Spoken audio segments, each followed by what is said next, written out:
voilà, on est en train de voir le processeur du futur Project Scorpio, donc la future Xbox. Alors on ne sait pas comment elle s'appelle, donc on va continuer de l'appeler Project Scorpio. Donc c'est son nom de code.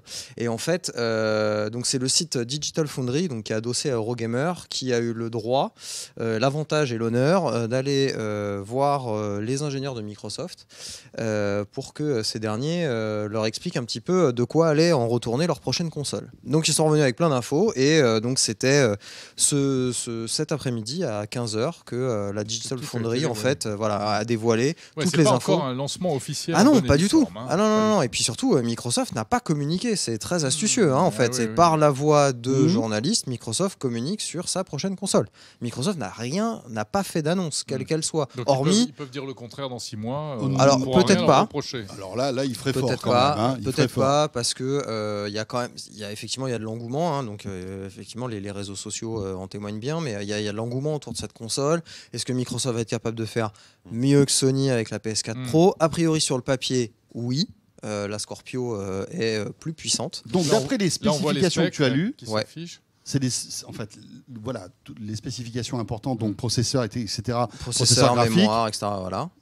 Ça sera plus puissant que la PlayStation 4 Pro. Sur le papier, elle est plus puissante que la PS4 Pro. On n'a que des chiffres pour l'instant. Voilà, on a que des design, il n'y a rien de. Voilà, c'est ça. On n'a pas de design. Alors on a des idées. Bon, après on peut extrapoler tout plein sur à quoi elle va ressembler, etc. A priori, les quelques schémas qu'on a pu voir sur les vidéos de la Digital Foundry montrent que quand même l'ensemble des composants est assez finalement compact. C'est assez compacté, tout est assez bien empilé, donc il y a de fortes chances que elle soit pas non plus immense, quoi. C'est pas une tour de PC le prochain Scorpio. Hein. Voilà, on va être clair. Ça va pas ressembler à une énorme console de jeu, voilà, qu'on pourra pas loger sous sa télé. Il faut quand même que ça reste glissable gentiment. Voilà, il y a Corentin sur YouTube qui nous dit Forza 7 en 4K 60 images secondes. Alors peut-être. En tout cas, Forza 6, donc on voit dans la vidéo, effectivement, ils ont essayé, etc. Et a priori, les journalistes de la Foundry ont pu voir effectivement tourner. Ah, ils ont vu des démos de jeux quand même. Alors a priori, ils ont vu que celle-là, puis peut-être aussi Halo, peut-être qu'on voit à l'écran, mais bon, j'avoue, il va falloir que je la regarde pas mal de fois pour bien tout saisir. Mais en tout cas, ce qui est sûr, c'est qu'ils ont vu, ils ont vu Forza et qui tournait en 4K à 60 images secondes.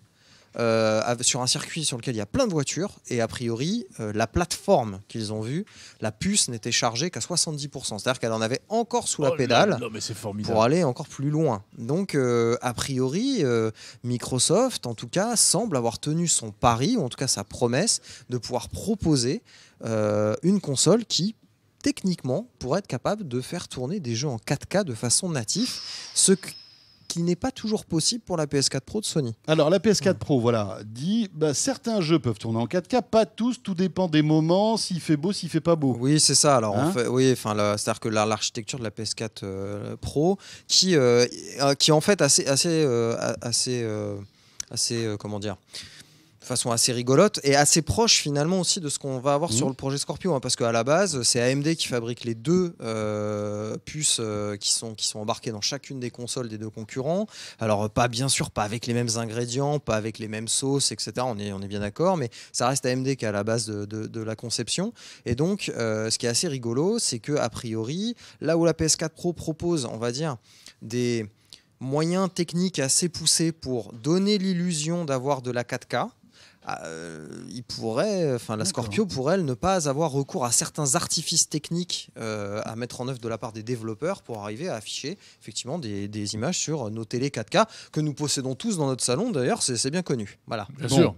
On a plein de questions sur YouTube, notamment. Est-ce qu'on a parlé de la VR avec cette console? Pas du tout. Alors là, pour l'instant, rien n'a été abordé. Les prix aussi sur YouTube, on nous demande ça. Rien du tout. Pour l'instant, à quoi elle ressemble? On ne sait pas. Elle peut ressembler à un grille-pain ou une machine à laver. Voilà. En tout cas, ce qui est sûr, c'est qu'elle embarque, comme la Xbox One S l'embarquait, un lecteur Blu-ray 4K. Ça, oui. Ouais. Ça ils l'ont dit, voilà, pas de souci. Donc là-dessus, ils font un peu mieux que Sony. Voilà, c'était puisque la PS4 Pro n'en a pas. Hein, donc voilà. Après, quoi vous dire d'autre? A priori, ça a l'air. Microsoft a l'air d'avoir mis vraiment le paquet sur la Scorpio, et puis surtout à utiliser tous les moyens qui étaient à sa disposition c'est le début de l'histoire pour créer une super console de moitié de génération. On va le rappeler. Hein. parce que tous les jeux qui normalement doivent pouvoir tournent sur la Xbox One tourneront vont devoir sur la Scorpio. voilà, ça c'est vont chouette. tourner sur Donc Scorpio. c'est vraiment on va dire on fait le parallèle avec la PlayStation 4 Pro. Ah là, mais hein. tout à fait. On est d'accord. Voilà. On sait pas quand ça sort. Non. Enfin a priori, alors à l'E3 dernier, Ouais. Microsoft annonçait fin 2017. Peut-être Qu'on qu'elle aura une bonne sortira avant. surprise. Peut-être qu'elle D'accord. sortira avant. Et peut-être qu'à on n'en l'E3 sait rien. on la verra, on pourra la toucher cette Ou console. peut-être même avant, puisque historiquement D'accord. la Xbox One a été annoncée avant l'E3. Parfait. Donc bon, peut-être que Microsoft réitérera cette fois encore.